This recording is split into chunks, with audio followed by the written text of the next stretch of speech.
নমস্কাৰ গাইজ, কথাটো হ'ল এনেধৰণৰ। আজি আপোনালোকক এনেকুৱা এটা ভিডিঅ' বনাবলৈ গৈ আছোঁ মই। আপোনালোকে কিজানি এনেকুৱা এটা কথা শুনা নাই বা এনেকুৱা কথা আপোনালোকে নাজানে।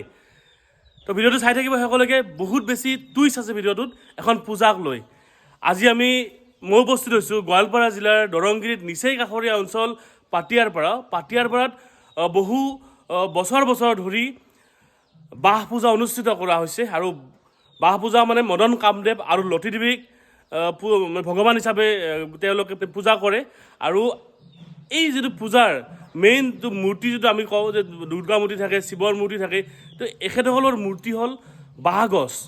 দুডাল বাঁহগছক কেন্দ্ৰ কৰি এই পূজাখন অনুষ্ঠিত কৰা হয়। আৰু পাটিয়াৰপাৰা ৰাইজে বছৰ ধৰি এই পূজাখন কৰি আহিছে। আজি সেই বাঁহডাল বিচাৰি মই আহিছোঁ, আপোনালোকক দেখুৱাম বাঁহডালনো কেনেকুৱা। তো আমি আহি পালোঁ, যিখিনি মানুহত মানে বাঁহ দুডাল ওলাইছে আৰু লগতে 3ডাল বাঁহ কাটিব ইয়াতে। মই আপোনাক সকলোখিনি কথা জনাই আছোঁ। আৰু এইখিনি যিখিনি মানুহত বাঁহখিনি ওলাইছে মানে মদন কামদেৱ ওলাইছে, তো তাতে আহি পালোঁ। আৰু চাওক পাছফালে তো বৰিঙীয়াৰ দৃশ্য।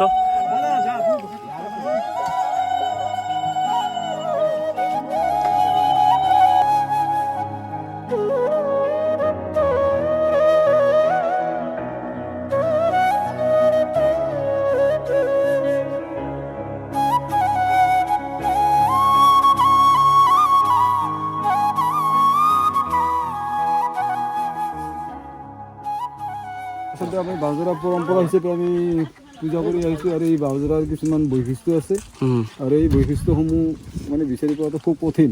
আৰু সেইদৰে বিচাৰি আজি আমি এই বৰিপাৰা নেহেৰু বজাৰ বৰিপাৰা গাঁৱত শ্ৰী পবিত্ৰ পাটগিৰি দাসৰ বাগগৃহতে মানে বাৰীৰ পিছপিনে বাজৰা পূজাৰ কাৰণে অনুষ্ঠিত কৰা বাজৰা আমি পোৱা হয়।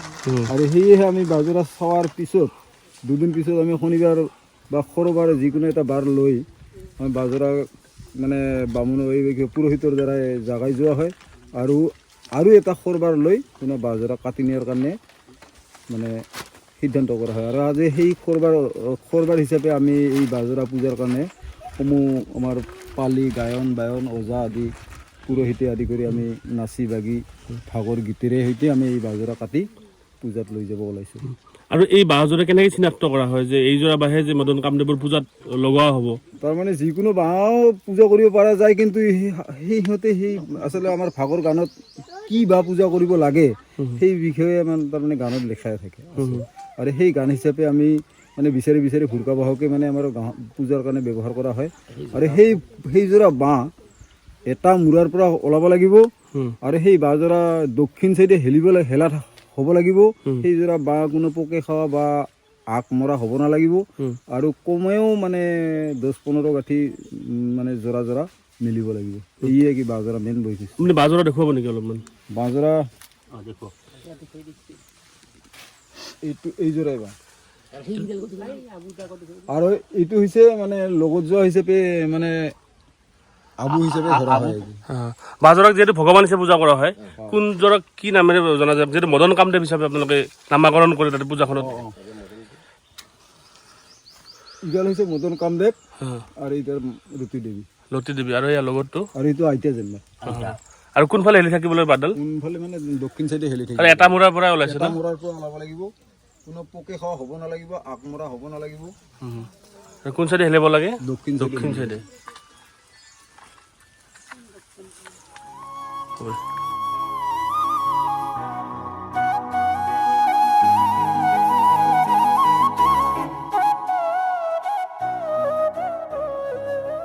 জয় শ্রী শ্রী মদন কামদেব সগুর শরণ শান্তি।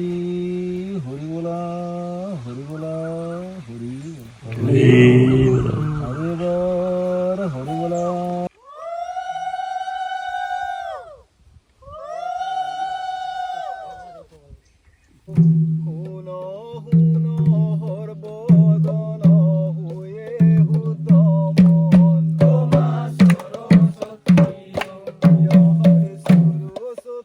জন্ম কথা কহি বিবরণ, তোমা সরস্বতী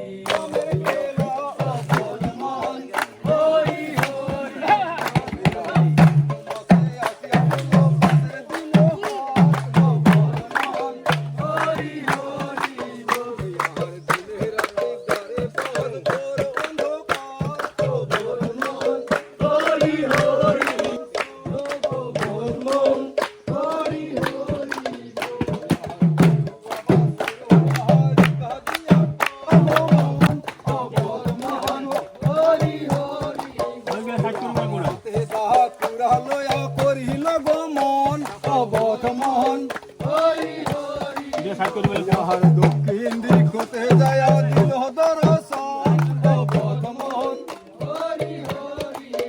ইয়াহাৰ দক্ষিণ দিশতে দিয়া দিল দৰ্শন অৱধমন ইয়াহাৰ বুলুক বাসেৰ ৱাহাৰি কাদিয়া পাও অৱধমন